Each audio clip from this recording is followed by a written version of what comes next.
From the New Living Translation by Moses Beatrice Asante, reading Isaiah chapter 9, Hope in the Messiah. Nevertheless, the time of darkness and despair will not go on forever.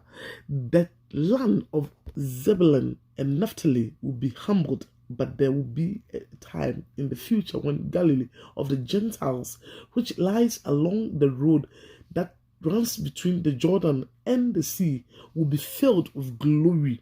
The people who walk in darkness will see a great light. For those who live in a land of deep darkness, a light will shine. You will enlarge the nation of Israel, and its people will rejoice.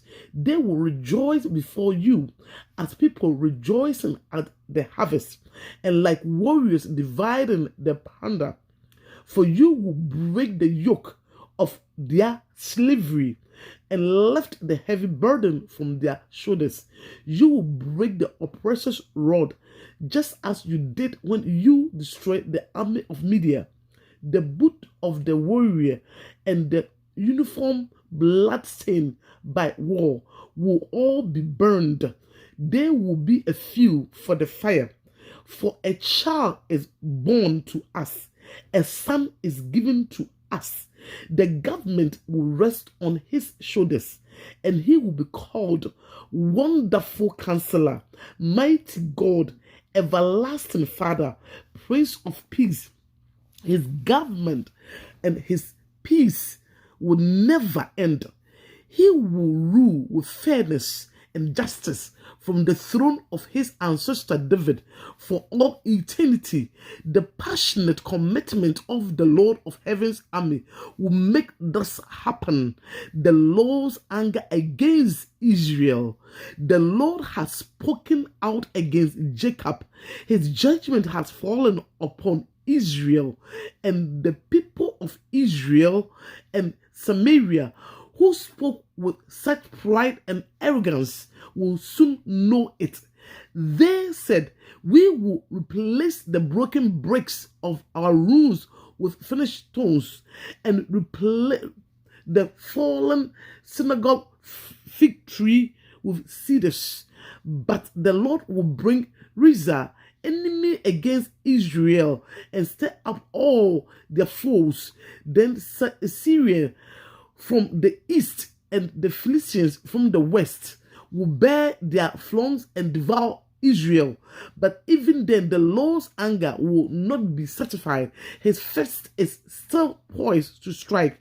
For after all this punishment, the people will still not repent. They will not seek the Lord of Heaven's army. Therefore, in a single day, the Lord will destroy both the head and the tail, the noble palm branches and the lowly reeds. The leaders of Israel are the head, and the lying prophets are the tail. For the leader of the people have misled them. They have led them down the path of destruction. That is why the Lord no pleasure in the young men, and show no mercy even to the widow and orphans, for they are all wicked hypocrites, and they all speak foolishness. But even then, the Lord's anger will not be satisfied. His face is still poised to strike. This wickedness is like a brush fire.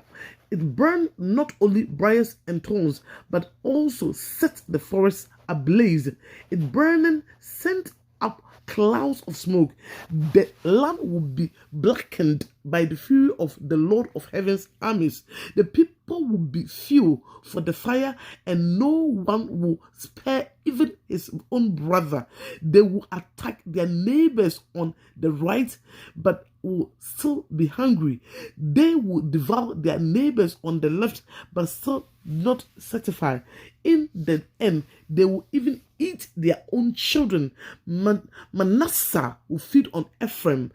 Ephraim will feed on Manasseh, and both will devour Judah. But even then, the Lord's anger will not be satisfied. His fist is still poised to strike. Amen and amen.